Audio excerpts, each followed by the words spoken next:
Formula. Tanggal ang makapit, madikit, at malupit na dumit mancha.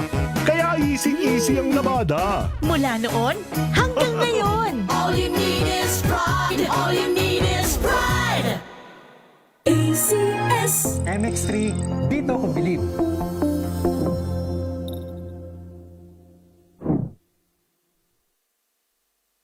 Mahalagang paalala, ang MX3 capsule ay hindi gamot at hindi dapat gamiting panggamot sa anumang uri ng sakit. Maulan man, no worries na amoy kulog ang damit. Charm, Fab, Con, bangong pumakabloom. Tanggal amoy kulog sa bango ng charm. Kaya gamit ko, Charm Fab Con with Bloom Fresh Technology. Kills 99.9% of kulob-causing bacteria. May aroma burst pa of thousands of flowers and berries. Ang sampay sa loob, no amoy kulob. Bangong pumakabloom sa charm. Charm Fab Con. ACS.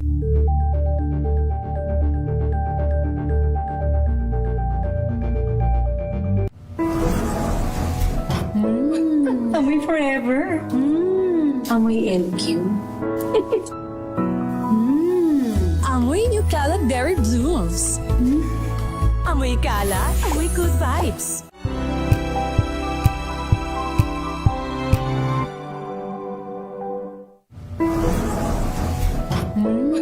Amoy forever. Amoy LQ. Amoy New Calad Berry Blooms. Amoy kalat, amoy good vibes. Tinesting, sinuri, siniyasan. Ang resulta? Super effective ang Shield sa pagpatay ng bakterya at virus. Shield Antibacterial Soap. Believe ang mga eksperto sa Philippine Nurses Association.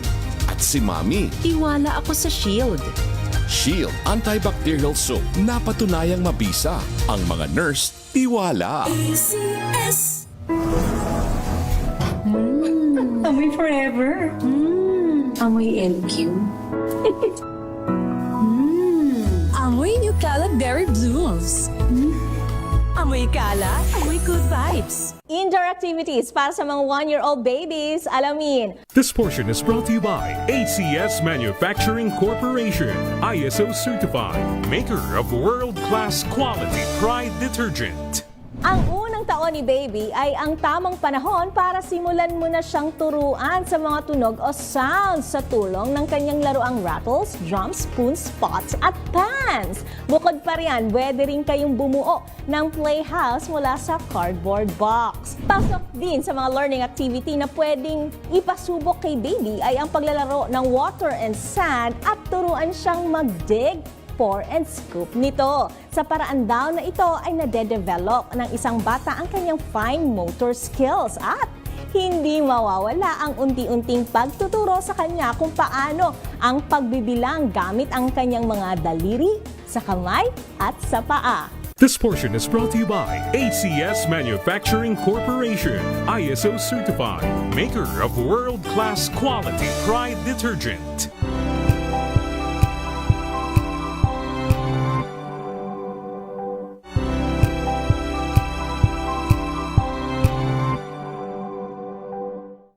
Alamin ang mga maiinit na isyung pambayan, mga balitang kailangan mong malaman, usapin sa pamahalaan, politika, ekonomiya at kabuhayan. Ito ang mga dapat mong malaman, pakialaman at pag-uusapan dahil kayo ang tinig ng mamamayan dito sa Damdaming Bayan. Live sa DZRH Radio, DZRH TV at DZRH Digital. Kasama sinalakay Deo Macalma at Elaine Apit. Araw-araw, Lunes hanggang Biyernes. Damdaming Bayan.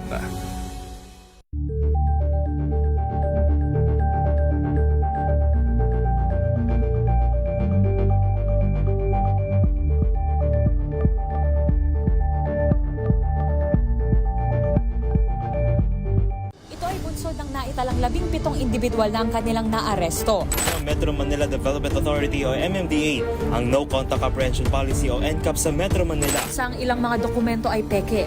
Hindi rin legal ang employment na ipinangako sa kanila. Sa mata ng batas, mananagot ang sangkot at may sala. Dahil sa bawat paglabag, may karampatang parusa. Alamin ang mga pananagutan sa likod ng mga bawal. Dito sa Hoy! Bawal Yan! Tuwing Sabado, alas 11:30 ng umaga. Dito lang sa DZRH TV.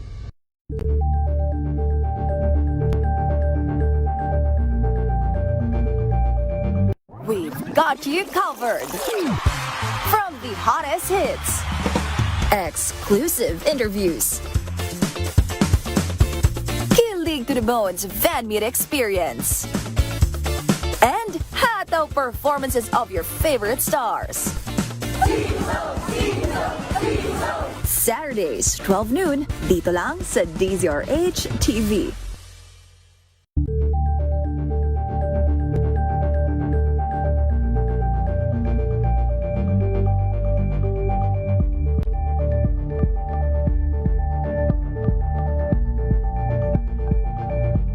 Curious ka ba sa maraming bagay?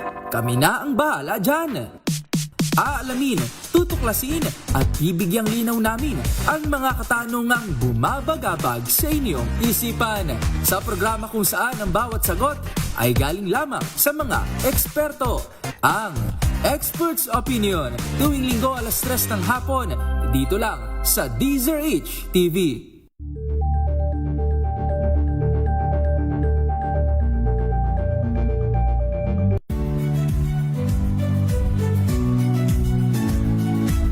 Magandang araw mga kaibigan. Ito po ang inyong balerina ng bayan, si Lisa Makuhay Lizalde, na nag-aanyaya sa inyong samahan kami at ang aming mga espesyal na panauhin para sa kalahating oras ng masayang kwentuhan sa aming programang Art to Art, kung saan ang usapang sining at kultura ay para sa lahat. Huwag kaliligtaan, tuwing linggo, alas 3:30 ng hapon, dito lamang sa DZRH Radio, DZRH TV, at via online streaming.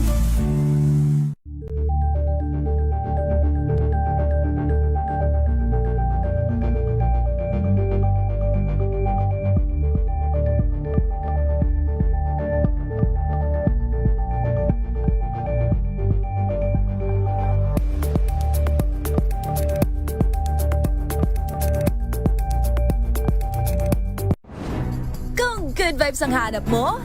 Dito ka na sa sigurado! Mula sa mga istoryang nagbibigay ng inspirasyon hanggang sa mga kwentong may dalang solusyon. Mga balitang pampagaan ang pakiramdam at papaganda ng araw. Hindi lang ba sa good news, kundi the better news. Mula Lunes hanggang Biyernes, 1:00 ng tanghali sa DZRH TV.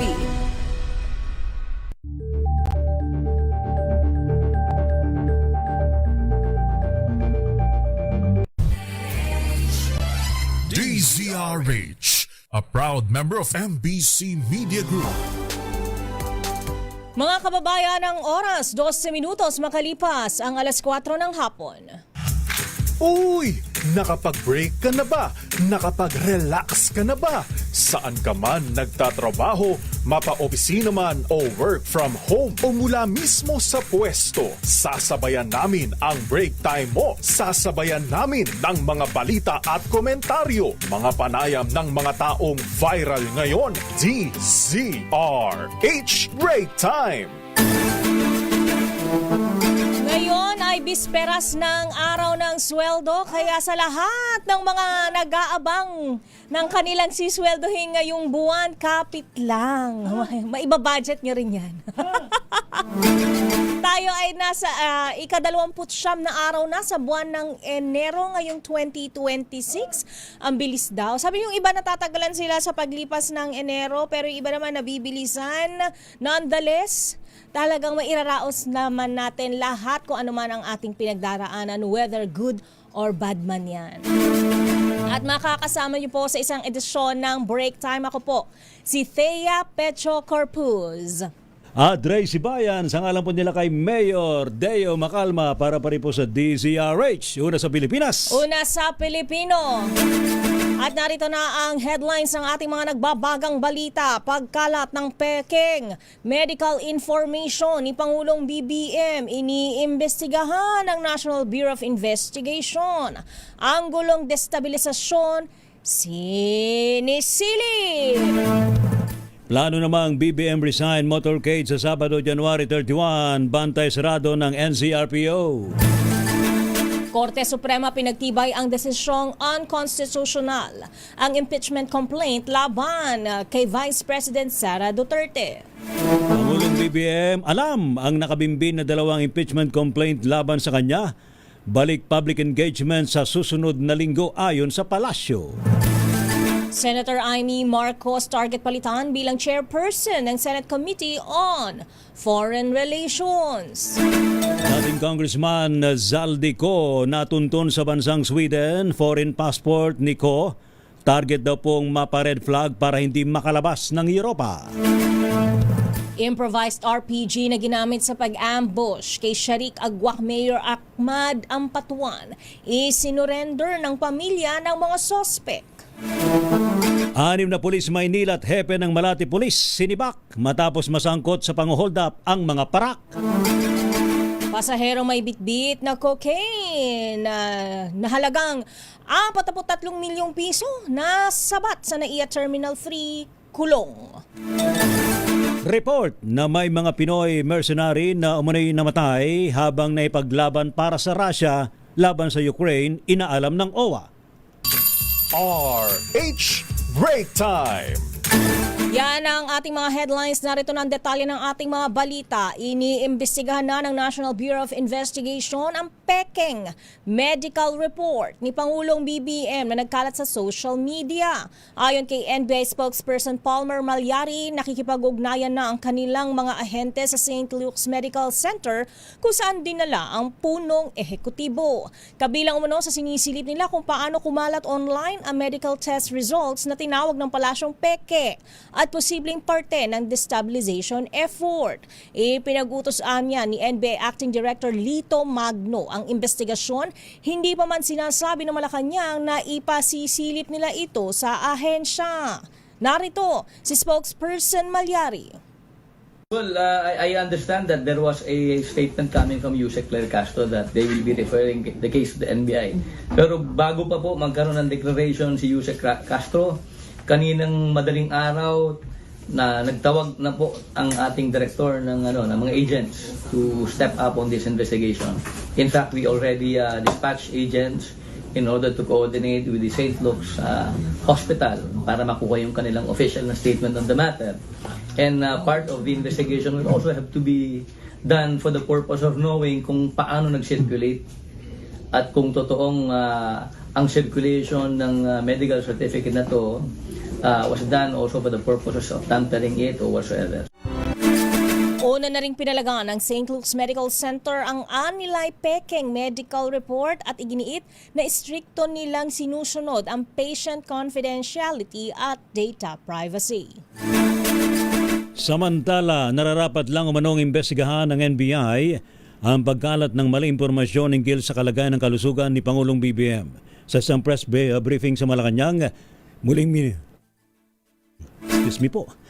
binigyan diin ni Palace Press Officer Yusek Claire Castro na hindi dapat ginagawang biro ang kondisyon ng kalusugan ng Pangulo.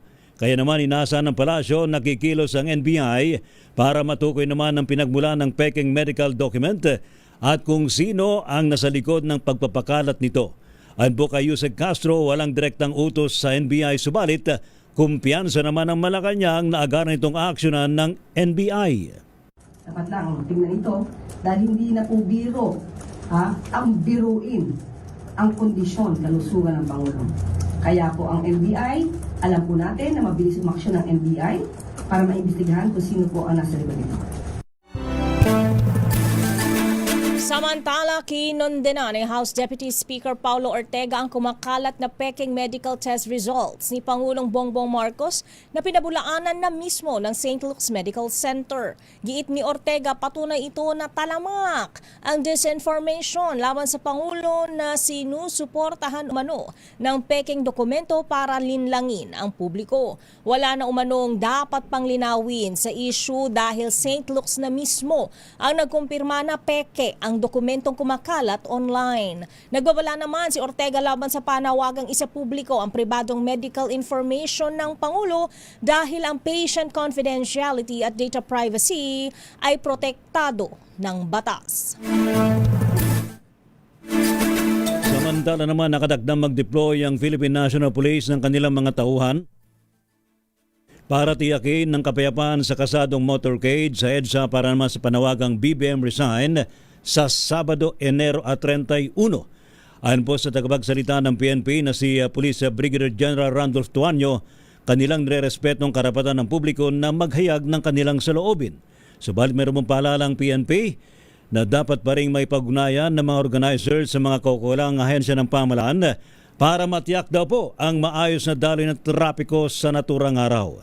Bate naman sa isa sa mga organizer nitong si dating Congressman Mike Defensor, nakatagda ang itinakda raw po ang convergent points na aktibidad sa MOA Arena at sa EDSA White Plains. Samantala, pinagtibay ng Korte Suprema ang desisyong nagdedeklarang ang konstitusyonal ang impeachment case laban kay Vice President Sara Duterte. Ito ay matapos ibasura ng kataas-taasang hukuman with finality ang motion ng House of Representatives kaugnay ng impeachment ruling noong Hulyo noong nagdaang taon. Ayon kay Supreme Court spokesperson Attorney Camille Ting, nilabag ang one-year bar rule ng ihain ang ika-4 na impeachment complaint laban sa Vice-Presidente. Bagamat iginiit ng Kamara na naging epektibo lamang ang one-year bar rule matapos ma-archive ang unang 3 reklamo, sinabi ng Korte Suprema na labag sa konstitusyon ang hindi agarang pag-aksyon sa mga naunang reklamo at ang paghahain ng ika-4 na impeachment case. Samantala naman, batid daw po ni Pangulong Ferdinand Marcos Jr. ang 2 impeachment complaint laban sa kanya sa Kamara kahit na pansamantala siyang nagpapahinga mula naman sa mga public engagement. Ito po ang kinumpirma ni Executive Secretary Ralph Recto sa kanyang pagdalo sa PNP Day sa Campo Crame bilang kinatawan ngaho ni Pangulong BBM. Ayon po kay Recto, update naman ng Pangulo sa mga nangyayari at nagaganap sa ngayon. Gayon din ay natiling tutok umano ang Pangulo sa pagpapahusay ng serbisyo ng gobyerno at sa performance ng kanyang administrasyon. Oh, definitely. Well aware about any issue. Anong reaksyon niya, sir, kung nagkausap kayo or would you know? Hindi namin ang pag-usapan yung impeachment, but we're all aware that there are impeachment proceedings in the House. So for sure, ano yung mga concern niya ngayon? Ngayong nakapahinga siya, tapos naririnig niya pa rin naman siya para yung mga development. Ang concern lang namin siguraduhin to improve government services, improve the performance of government. Yan ang inaatupag ng ating Pangulo. Si Executive Secretary Ralph Recto. Sa iba pang balita, inaasahang magbabalik sa public engagement si Pangulong Ferdinand Marcos Jr. sa susunod na linggo matapos pansamantalang magpahinga dahil sa diverticulitis. Ito ang sinabi ni Executive Secretary Ralph Recto makaraang lumiban si Pangulong BBM sa pagunita ng ika-35 PNP Day sa Campo Crame. Paniguro ng punong kalihim maayos ang kalusugan ng Pangulo na subsub sa trabaho at paperworks, patunay ng video nitong inilabas na Malacanang kagabi.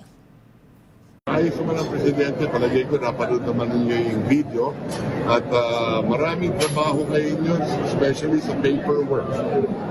Maraming kailangan firmahan, marami rin kailangan basahin. Sabi ng kanyang mga doktor, magpahinga ng 1 linggo. Samantala, wala daw hong mambabatas ang gustong mag-endorso ng 3 impeachment complaint laban kay Pangulong Ferdinand Marcos Jr. dyan po sa Kamara. Ito pong iniyag ni House Assistant Majority Leader Zia Alonto Adyong, kaugnay po na akusasyon ni na dating Congressman Mike Defensor at Attorney Ferdinand Topacio na hinaharang umano ito Ayon po kay Adyong, nag-iingay lamang kanilang grupo dahil naman wala naman pumipigil sa kanila na magharap ng impeachment. Binigyan din pa ni Adyong na dapat alam ni Defensor ang House rules gayong isa siyang dating mambabatas. Samantala, please shut up if you do not know the implication of the use of the term. Ito ang naging pahayag ni dating National Security Advisor Professor Clarita Carlos sa panayam sa programang Damdaming Bayan sa DZRH kaugnay ng paggamit o deklara ng persona non grata. Ayon kay Carlos, isang sensitibo at seryosong termino sa diplomasya ang termino para ideklarang undesirable person at hindi nararapat makapasok ng bansa ang isang personalidad. Anya, hindi dapat ito ginagamit basta-basta dahil lubhang makaapekto ito sa relasyon ng dalawang bansa, gaya na lamang ng posibleng pagtindi ng tensyon sa pagitan ng Pilipinas at China o nang iminungkahi ni Senate President Tito Soto na pag-aralan ng pagdedeklara ng persona non grata kay Chinese Embassy Deputy Spokesperson Guo Wei dahil umano sa mga atake nito sa mga mambabatas. Narito ang bahagi ng panayam kay Professor Carlos. Ang ibig sabihin ay dinideclare mo siyang undesirable person and therefore he should get out. Napaka-sensitibong bagay yan na hindi natin dapat paglaruan yung phrase na yan. Opo. I mean, hindi mo dapat inatapon-tapon mo lang siya na, like an ordinary term because it really involves relations between two states. Kaya nga, unfortunate people who are using that, huwag niyong gamitin yan kung hindi niyo alam ang implication. Please shut up if you do not know the implication of the use of those terms. Samantala, pinag-aaralan naman ng liderato ng Senado ang pagpapalit sa chairmanship ng Senate Committee on Foreign Relations kung saan si Senadora Amy Marcos ang kasalukuyang chairperson. Ito bang kinumpirma ni Senate President Tito Soto bilang bahagi daw po ng mga patuloy na pagbabago sa Senado. Kabilang si Senador Amy sa siyam na senador na hindi lumagda sa Senate Resolution number 256 na kumukondena sa pakikialam ng Chinese Embassy sa mga internal affairs ng Pilipinas kaugnay po ng usapin ng West Philippine Sea. Sa halip ay naghain siya ng sariling Resolution number 257 para hilingin sa mga opisyal ng gobyerno na huwag magbibitiw ng mga maanghang na salita laban sa China para hindi lalong sumama ang relasyon ng Pilipinas sa kanila. Para naman kay Senadora Amy, mas mabuting ipaubay na lamang sa DFA ang pagsasalita hinggil sa West Philippine Sea. Posibleng mapunta ang Committee on Foreign Relations kay Senador Erwin Tulfo. Sa iba pang balita, hindi papalitan ng defense team ni dating Pangulong Rodrigo Duterte na humahawak sa kaso nitong crimes against humanity sa International Criminal Court o ICC. Ayon kay Vice President Sara Duterte, tumanggi ang dating Pangulo nang tanungin kung gusto nitong palitan ang kanyang legal team. Tugon ito ni Vice President Sara sa umano'y panawagan na palitan ng kanilang pamilya o ng kanyang ama ang mga abogado. Itinakda ng ICC sa February 23 hanggang 27 ang confirmation of charge hearings ni Duterte. Nasa bansang Sweden daw po si dating Congressman Zaldico na wanted sa kaso may kinalaman sa maanumalyang flood control project sa bansa. Bate po sa isinapublikong petisyon na inihain niko sa Korte Suprema, nagpapatunay na siya nasa Stockholm, Sweden na may lagda ng isang notary public doon. Layunin po ng iniharap na petisyon na harangin daw po ang pagpapatupad ng resolusyon ng ombudsman na nagsusulong ng kaso laban sa kanya. Hinihiling niko sa Supreme Court na maglabas ng temporary restraining order para mapigilan daw po ang paghahain ng kaso laban sa kanya. Iginit po ng dating mambabatas, nagmamadali umano si Ombudsman Boying Rimulya sa pagharap ng kaso at hindi siya nabigyan ng pagkakataon na sumagot. Kaugnay nga ng balitang yan, ipapa-red flag ng gobyerno ng Pilipinas ang foreign passport na hinihinalang gamit ni dating ako Bicol Party List Representative Zaldico. Kasunod ito ng ulat na nakalabas ng Portugal ang dating mambabatas at nakapagpanotaryo pa sa Sweden sa kabila ng hirit na red notice laban sa kanya. Sa panayam sa Campo Crame, sinabi ni Interior Secretary John Vic Remulla na makikipag-ugnayan sila sa Sweden maging sa Interpol para mapigilan ang anumang pagkilos ni Ko. Oras na ma-red flag ang pasaporte, tiwala ang kalihim na hindi na makakalabas ng Europa ang dating mambabatas na akusado sa flood control scandal. Ibinunyag din ni Remulla na nakapagpadala pa umano si Ko ng $100 milyong na cryptocurrency sa ibang bansa nang tumakas mula sa Pilipinas.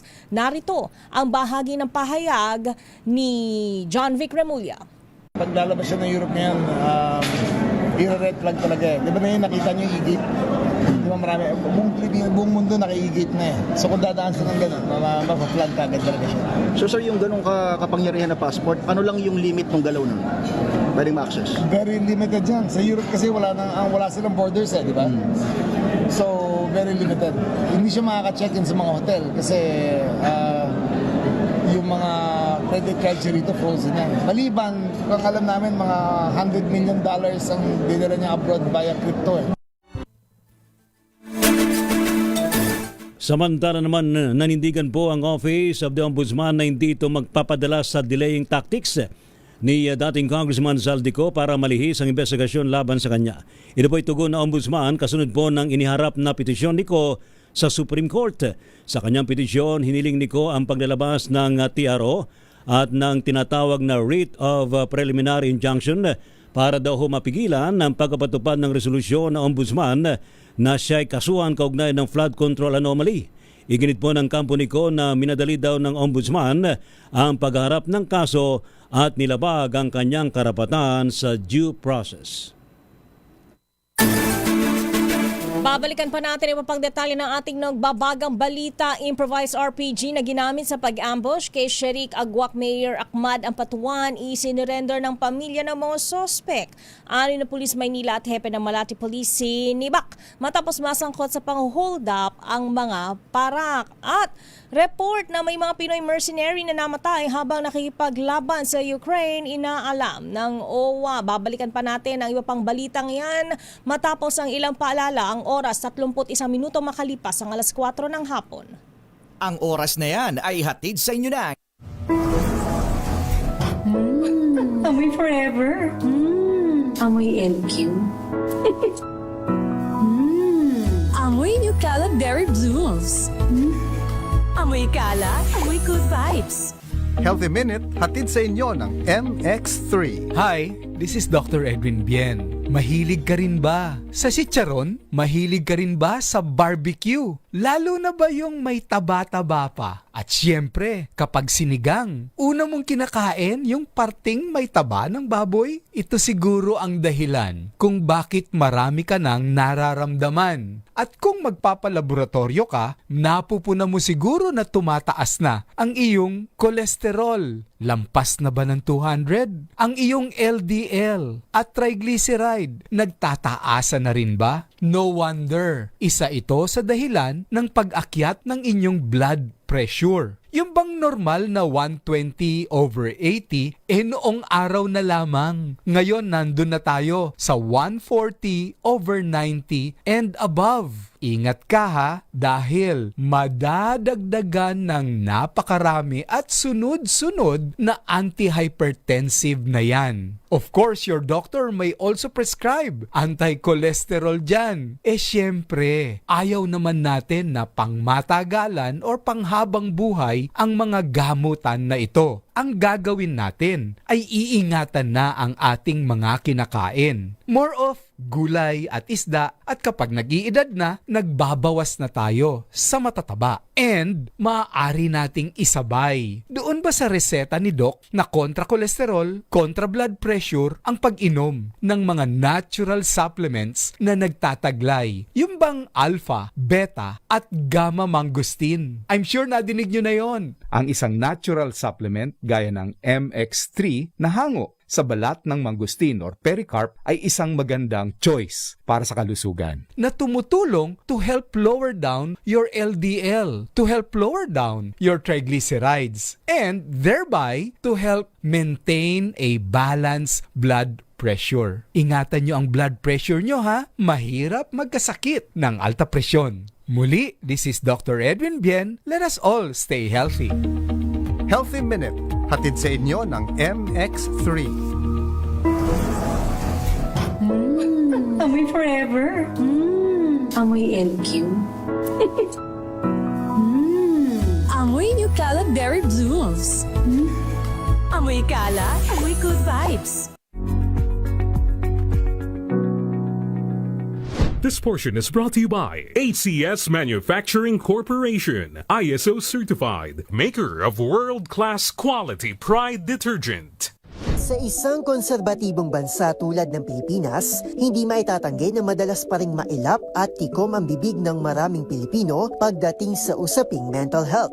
Pero sa kabila nito, aktibo pa rin kumikilos ang pampubliko at pribadong sektor sa social media para imulat ang mata ng publiko sa halaga ng mental health at ilapit ang serbisyo para sa mga nangangailangan nito.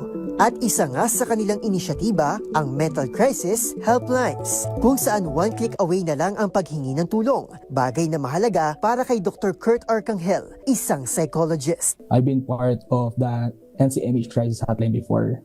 So para sa akin, napakahalaga ng mental health lines, lalo na sa mga moment of crisis. No, for example, lalo na sa Pilipinas, diba? Marami tayong mga, or daanan tayo ng mga natural calamities, lalo na bagyo. No? Ang mental health helplines or hotlines, they provide immediate support.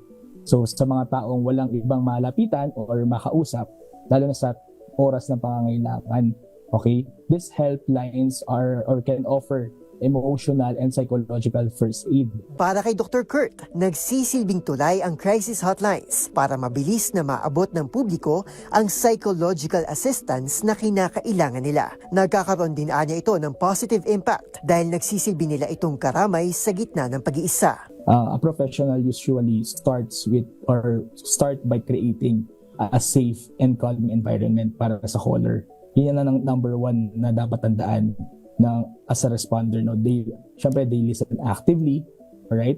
Nagpapakita tayo ng empathy at inutulungan natin ang caller na i-regulate ang emotions nila. Paalala pa nito, professional man o hindi, maliban sa pakikinig ay kailangan din nating maging sensitive para tulungan silang maramdaman na totoong may nakikinig at nakakaintindi sa kanilang pinagdaraanan. Gaano man ito kabigat. This portion is brought to you by ACS Manufacturing Corporation, ISO certified, maker of world-class quality Pride detergent.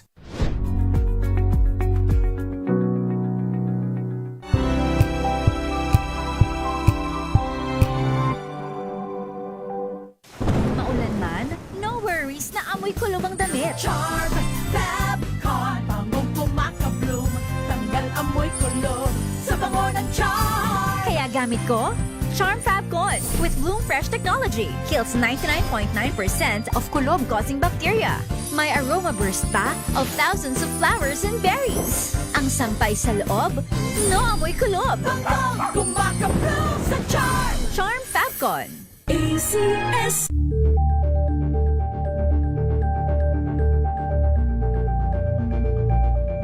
Hello, Washi! Laundry day na naman! Yay! Anong meron? Mancha ng chocolate, putik, may libag pa.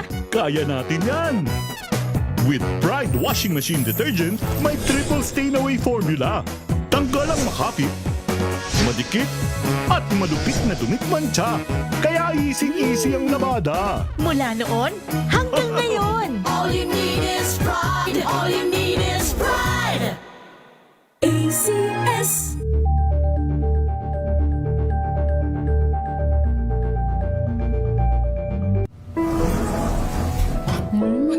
Amoy forever. Amoy LQ. Amoy New Caleb Berry Blooms. Amoy Kala, amoy good vibes.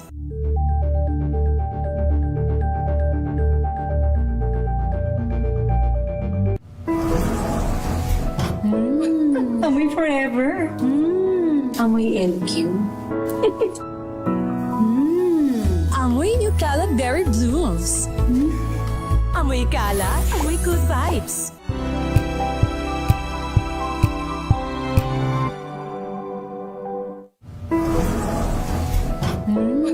Amoy forever.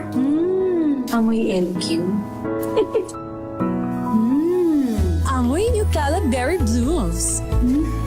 Amoy kalat, amoy good vibes.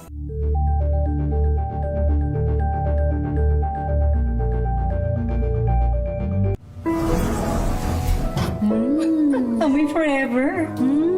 Amoy LQ. Amoy New Caleb Berry Blooms. Amoy kalat, amoy good vibes.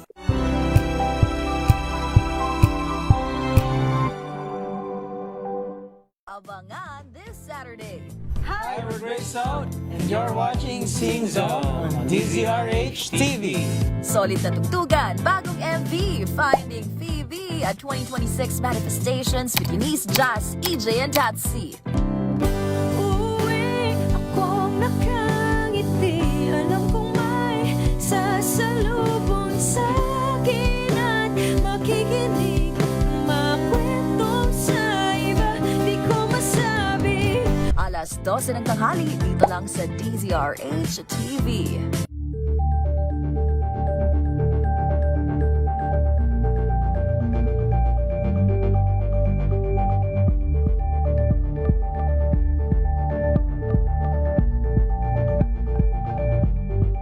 Alamin ang mga maiinit na isyung pambayan, mga balitang kailangan mong malaman, usapin sa pamahalaan, politika, ekonomiya at kabuhayan. Ito ang mga dapat mong malaman, pakialaman at pag-uusapan dahil kayo ang tinig ng mamamayan dito sa Damdaming Bayan. Live sa DZRH Radio, DZRH TV at DZRH Digital. Kasama sina Lakay, Deo Makalma at Elaine Apit. Araw-araw, Lunes hanggang Biyernes. Damdaming Bayan.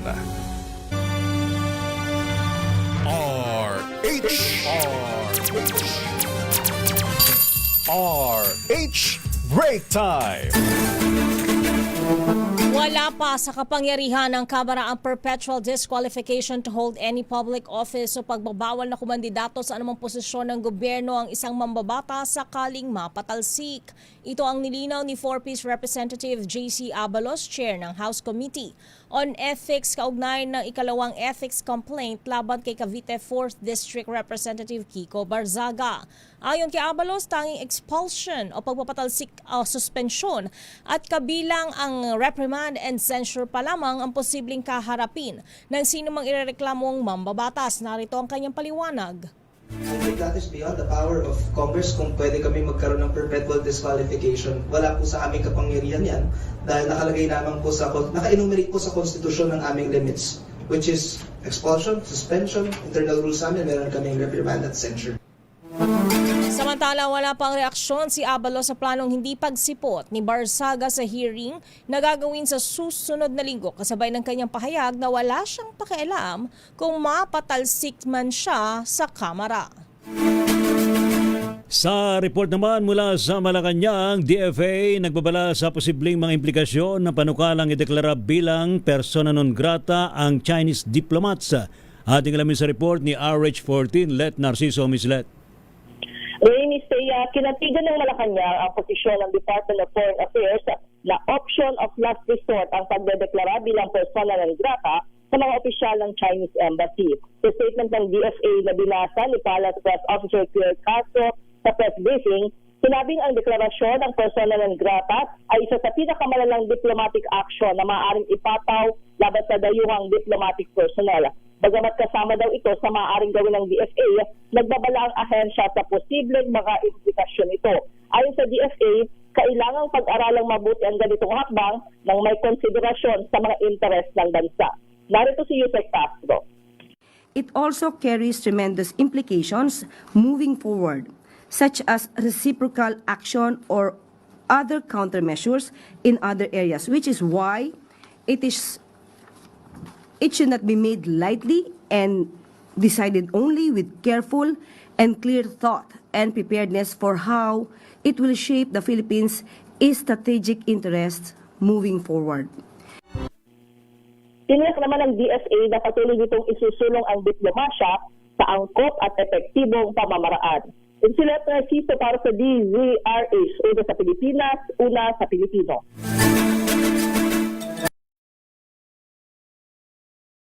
Desisyon ng Korte Suprema sa impeachment case ni Vice President Sara Duterte, tagumpay ng batas ayon kay Senator Amy Marcos. Ang detalye ibibigay sa atin ni RH28 Raymond Dadpaas. Raymond. Tagumpay ng batas ang desisyon ng Korte Suprema na nagdeklarang unconstitutional ang articles of impeachment laban kay Vice President Sara Duterte. Ito ang deklarasyon ni Senador Amy Marcos, isa sa mga malapit na kaibigan ng pangalawang Pangulo. Sabi ni Marcos, paalala ito na kahit gaano kalakas ang mga taong nasa likod ng impeachment laban kay VP Sara, ay hindi pa rin sila mas nakatataas kaysa sa ating saligang batas. Aminado ang senador na bagamat walang may tuturing ng mga shortcut sa impeachment, ay inaasahan na nilang isa pang impeachment complaint laban kay VP Sara pagkatapos ng February 6. Sa panig ni Senate President Tito Soto, ay kailangan muna niyang basahin ang buo ang desisyon ng Korte Suprema bago magbigay ng anumang pahayag. Matatanda na isinantabi noon ng Senado sa pamuno ni noon ay Senate President Chis Escudero ang impeachment case ni VP Sara kahit pa sinasabing dinggin agad ito forthwith. Ito si RH28 Raymond Dadpaas para sa DZRH, una sa Pilipinas, una sa Pilipinas. Thank you. Salamat Lakay Raymond. Samantala naman impeachment complaint laban kay VP Sara. Nakatagda ng hirap ng Makabayan Bloc kahit ibinasura ng Korte Suprema with finality ang motion for reconsideration ng Kamara. Report mula kay RH12 Milky Rigunan. Milky. Ray Atea, handa na ang Makabayan Bloc na muling isampa ang impeachment complaint laban kay Vice President Sara Duterte. Ito ay kahit ibinasura with finality ng Korte Suprema ang motion for reconsideration na isanampa ng Kamara para tuluyang umusad ang impeachment laban kay VP Sara noong 19th Congress. Ang Makabayan Bloc na kinabibilangan na Representatives Antonio Tino ng ACT Teachers Party List, Rene Co ng Kabataan Party List at Sara Elago ng Gabriela Women's Party List ang sila ring complainant at mag-iendorso ng reklamo laban sa pangalawang Pangulo. Sa kabila ng desisyon ng Korte Suprema, nangingibigan ng Makabayan na may basehan ng mga reklamo gaya ng culpable violation of the Constitution, betrayal of public trust, and other high crimes. Inamin din ng Makabayan na magiging mahirap na dahil inalis ng Korte Suprema ang fast-track mode na tinangkang gawin noong 19th Congress ang 1/3 votes ng House of Representatives para ma-impeach ang isang impeachable official na ayon sa Makabayan ay pabor sa Pangulo at Pangalawang Pangulo. Sa February 6, magtatapos ang one-year bar rule kaya sa Pebrero na isasampa ng Makabayan ang panibagong impeachment complaint laban kay VP Sara. Samantala, nirerespeto naman ng liderato ng Kamara ang naging desisyon ng Korte Suprema. Ito naman ang naging pahayag ni House Speaker Faustino D. III.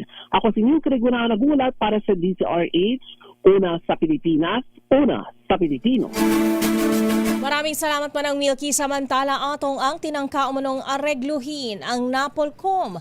Pilipinas nagpadala na ng liaison sa Cambodia laban sa number 1 wanted. Idetalye mong balitang yan, RH52, Edniel Parrosa. Edniel. Ibinagyan ng National Police Commission na 2 beses silang sinubukang aregluhin sa kaso ng mga nawawalang sabongero.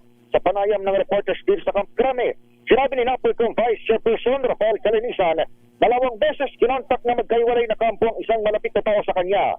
Una umanong tumawag ang gaming tycoon na si Atong Ang, Hulyo 12 ay nakarang taon upang humingi ng tulong na maisalba ang mga pulis na akusado. Pagtapos nito, grupo naman ng isang hindi mo na pinangalan ng local chief executive ang umano'y nakipag-ugnayan kay Kalinisan para naman sa parehas na layon. Ayun lamang ito ay nilantad ng opisyal dahil nagpapatuloy noon ang case build-up. Pero hindi man naman itong sa kaukulang o alukan ng pera, pampati si Kalinisan na maagip ito ng live paring investigasyon sa kaso. Pakikita natin ng NAPOLCOM opisyal. Itong si Atong Ang, pangalanan na natin, ay tumawag sa isang taong sobrang very close sa akin. Ay yung tipong level na sobrang hindi ako makakaindi o mahihirapan ako humindi. So nagulat ako nung nag-usap kami, sinabi niya sa akin na tumawag nga si Atong Ang sa kanya. Pinakita pa niya sa akin yung cellphone niya. At yun nga, ang tanong ay baka daw pwedeng matulungan yung mga pulis niya. Yun na eksakto. Samantala, sinabi ng Interior Secretary John Vic Remulla na nagpadala na ng listo ng Pilipinas sa Cambodia kung saan sinasabing nakatakas sa numero 1 wanted ng bansa kung ituring. Inihaw ng kalihim na hindi pa rin kumpirmado na sa Cambodian negosyante. Kaya tuloy ang kanilang mandat sa Pilipinas kung saan 18 lugar na ang kanilang nare-raid. Babala ni Remulla, sakaling totoong nasa Cambodia siyang mabiling itak ang kanyang ginagalawan. Pakinggan natin ang kalihim. Cambodia, doon na yung liaison natin. Dito, in the last 20 days, 18 sites na ang i-rate natin. All negative. But his world is getting smaller. Palit ng palit yan. Kung nasa Cambodia, may extradition tayo, makukuha natin siya. Ako si Edniel Barrosa, nag-uulat para sa DZRH. Una sa Pilipinas, una sa Pilipino. Thank you. Salamat, Edniel. Samantala, patuloy daw pong kinukumpirma ng Overseas Workers Welfare Administration o OWA ang mga report na may Pilipinong mersenaryo ang umano'y napatay habang lumalaban para sa tropa ng Russia laban sa Ukraine. Sa report ng Ukrainian Military Intelligence, kinilala lamang sa John Patrick, ang Filipino citizen na kabilang daw po sa frontline sa bakbakan ng Kramatorsk District sa Donetsk region.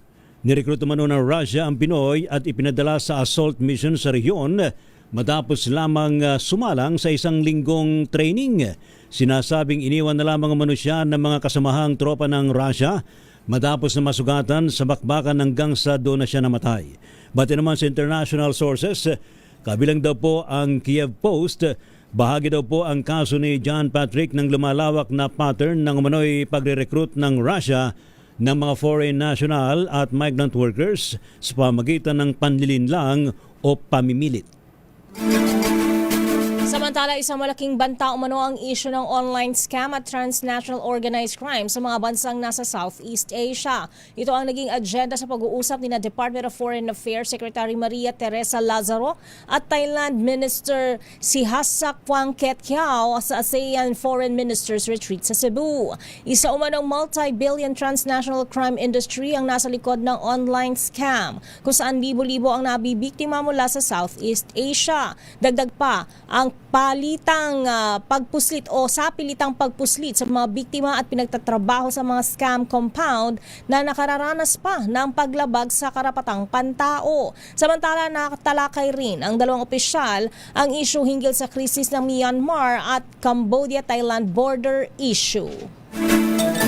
Samantala, binaril naman ng airport police sa Iloilo International Airport ang isang lalaking may bitbit na patalim habang nasa loob ng paliparan. Ayon po sa Police Regional Office 6, matapos daw matuklasan sa routine inspection ng patalim sa loob ng bag ng lalaki, ay tumanggi naman itong iwanan sa mga otoridad ng paliparan. Nang isa ilalim naman na rin ito sa manual inspection, ay bigla daw nagtatakbo at tumakas yung naturang lalaki na may hawak na patalim. Ano ba yan? Agad na rumesponde daw po mga airport police at para hindi na makapanakit pa ng ibang personnel at pasahero ay binaril na nila ang lalaki na nagtamo ng sugat sa kanyang dibdib. Agad naman isinugod sa ospital ang lalaki habang nagsagawa naman ng investigasyon ang Office for Transportation Security, Airport Authorities at pulisya sa naturang rehiyon. Samantala, nasawat ng Bureau of Customs ang aabot sa 43 milyong pisong halaga ng cocaine mula sa isang pasahero sa Ninoy Aquino International Airport. Ayon sa Customs, nakuha ang nasa 8 kilo ng iligal na droga mula sa pasaherong lumapag sa Terminal 3 nitong January 22. Pero hindi na idinetalyan ng Bureau of Customs ang nationality nito at kung saang bansa siya nanggaling. Nahaharap ngayon ang suspect sa kasong paglabag sa Comprehensive Dangerous Drugs Act of 2002 at Customs Modernization. Sinibak ang commander ng Malati Police at lahat ng membro ng Station Drug Enforcement Unit kasunod po naman ay pang-hold up na kinasangkutan ng 6 na pulis Maynila sa Makati City.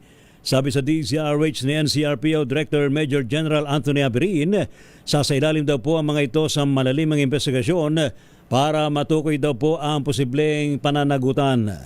Babala ng direktor sa mga tauhan ng PNP, tanggal sa serbisyo at mabubulok pa sa kulungan, oras naman na gumawa ng krimen. Ayon po kay Aberin, nakulong na ang 6 na pulis kalawag na bukod sa kasong kriminal, ay naharap din sa mga asuntong administratibo na mauwi sa tuluyang pagkakatanggal sa serbisyo. Samantala, pinaamyandahan na ni Senator Joel Villanueva ang umiral na Bank Secrecy Law. Ayon kay Villanueva, ang Pilipinas na lamang ang may pinakamahigpit na batas pagdating sa banking industry simula pa noong 1955. Maganda ang layunin ng batas para maprotektahan ang lahat ng mga gustong maglagak ng pera sa bangko.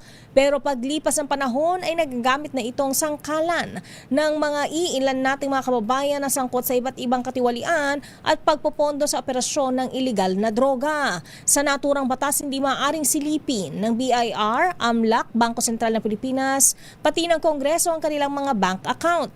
Hindi naman anya ito makatarungan para sa mga ordinaryong mga mamamayang nagbabayad ng buwis at dumadaan sa mabusising proseso habang nakaliligtas naman ang mga korap. Sinuportahan ni Senator Francis Kiko Pangilinan si Villanueva sa pagsasabing hindi dapat ang malihito mong may bank transactions ang matakot, kundi dapat ang mga kriminal. At ngayon, sa ating pong Break Time Global News, 5 patay sa bumagsak na private plane sa bansang India. Ibalito mo nga yan, James Galange. James! Bumagsak ang sinasakyang eroplano ni Indian Western State of Maharashtra Deputy Chief Minister Ajit Pawar habang papalapag sa Baramati Airport, India kahapon. Ayon sa mga otoridad, walang nakaligtas sa aksidente kabila ng 4 na iba pang sakay ng naturang sasakyan, kung saan sa inisyal na investigasyon, nawalan umano ng kontrol ang piloto at nang mag-crash ang eroplano ay agad din itong nasunog. Dahil dito, nagtakda naman si Maharashtra Chief Minister Devendra Fadnavis ng 3 araw na pagluluksa sa estado bilang pakikiramay sa yumang opisyal. Natakda sana lumipad si Pawar papuntang Pune para dumalo sa isang campaign rally para sa nalalapit na lang rural body elections. Ito si James Galange ng DZRH TV, una sa Pilipinas, una sa Pilipino. Para sa ating Break Time Sports, Alex Ayala umabante sa quarterfinals ng Philippine Women's Open na sweep ang kalawan mula Japan. Ida-time ang balitang yan, Millie Bora. Patuloy ang magandang performance ni Filipina tennis star Alex Ayala dahil pasok na ito sa quarterfinals matapos patumbahin ang kalaban mula Japan sa round of 16 ng Philippine Women's Open. Matapos ang isang matiyagang simula, ipinakita ni Alex Ayala ang kanyang tapang at lakas upang makasiguro ng pwesto sa quarterfinals ng WTA 125 Philippine Women's Open matapos duminahing talunin ang Japanese netter na si Himeno Sakatsume with 6-4, 6-0 score nitong Miyerkules sa Rizal Memorial Center sa Maynila. Kahit balot na balot ang kanyang kanang binti ng mga tape, hindi napigilan si Ayala na ipamalas ang kanyang husay kung saan kinailangan lamang niya ng 1 oras at 21 minuto upang tapusin ang laban. I think that I was able to get my groove the longer I was on court. And yeah, I thankfully ended the match, I think, playing better than I started. So those are some good takeaways. But yeah, I just tried to take it point by point. There were so many difficult moments lalo na sa first set. But happy with how I pulled through and managed those tough situations. Yeah. Naging dikit ang laban sa unang set habang nagpalitan ng panalo sa mga game ang dalawang manlalaro. Ilang beses ring nakita ang pagkadismaya kay Ayala, lalo na nang mapag-iwanan siya sa score na 3-4. Subalit mula roon, tuluyan ang kinuha ng Filipina ang momentum at nilinis ang natitirang mga game upang masungkit ang unang set at 6-4. Pagkatapos iparitip ang kanyang binti sa pagitan ng mga set, lubos na ipinakita ng second seeded na si Ayala ang kanyang dominasyon sa ikalawang set. Hindi na nakasabay si Sakatsume sa bilis at lakas ng mga palo ng Pinay tennis ace na nagbukas ng daan para sa isang malinis na 6-0 win. Winning the first set always helps, but you really never know with tennis. It's not a given that if you win the first, you'll win the second. Or I think there were certain things that I did better in the second. I think maybe some less errors, certain moments where I was able to capitalize on the lead. But I don't think there was anything like specific about mental or physical that really changed. I think I just played a bit better. Yeah. Ngayong araw ng Huwebes, susubukan ng world number 49 na si Iyala na ipagpatuloy ang kanyang malakas na takbo sa torneo sa pagharap nito sa 5th seeded na si Camila Osorio ng Colombia, ang world number 84 sa last 8 ng kompetisyon. I think the next match is definitely going to be difficult. I think she's a very experienced and very, very good player, very skilled player. And off the court, she's just such a sweet person. So, I think it's going to be a battle like every match. And yeah, excited also. At yun ang mga latest updates sa mundo ng sports. Ito si Millie Borja ng DZRH TV, una sa Pilipinas, una sa Pilipino. Sa ating pa rin po mga balita, isinurrender ho ng pamilya ng suspect sa mga otoridad ang improvised rocket-propelled grenade o RPG na ginamit sa pananambang kay Sharif Agwak Mayor Ahmad Ampatuan. Ayon po kay Bangsamoro Police Director General Jason de Guzman, isinuli ito ng pamilya para umano hindi madamay sa nangyaring insidente. Una pong kinumpirma ng 6th Infantry Division ng Philippine Army na natagpuang patay ang 3 suspect sa loob ng minivan. Samantala sa ating break time showbiz, Ben and Ben, Cup of Joe, Horizon, TJ Montero, ire-representa ang Pilipinas sa 2026 ASEAN Korea Music Festival sa Abril. Itatay mong balitang yan, Angelica Cosme. 4 na Filipino acts magpapasiklab sa ASEAN Korea Music Festival. Sa idinaos na press conference sa pagsasani puwersa ng National Commission for Culture and the Arts at KBS World TV, inanunsyo magpe-perform folk pop band na Ben and Ben.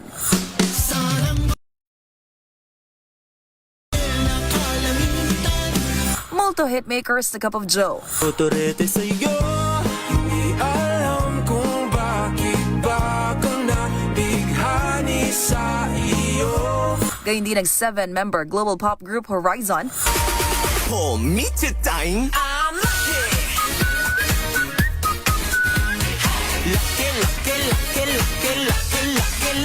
At singer-songwriter na si TJ Monterde. Nais kong malaman mo, iyo ako palagi. Ilan pa nga sa mga makasama nila rito, ang Korean singer na si 10cm, To The Bone hitmaker Pamungkas mula Indonesia, at Thai alternative rock trio na Tilly Birds. Para sa tickets, magsisimula ang online reservation sa darating na Pebrero habang nakatakdang ganapin ang 2026 Round Festival sa April 18 and 19 sa Smart Araneta Coliseum. At yan ang latest sa mundo ng mga sikat. Ito po ang inyong showbiz angel ng DZRH TV, una sa Pilipinas, una sa Pilipino. At yan na po ang kabuuan ng ating programang Break Time. Nakasama niyo po ngayong Huwebes ng hapon si Thea Petro Carpuz. At Ray Sibayan para pa rin po sa DZRH, una sa Pilipinas. Una sa Pilipino, susunod na malansyadong pababalita hatid sa atin ni Ka Henry Uri at Miss K. Karen Oyong. Pilipinas, ang oras, 1 minuto makalipas ang 5:00 ng hapon. Ang oras ay hatid sa inyo ng Center for Regenerative Medicine.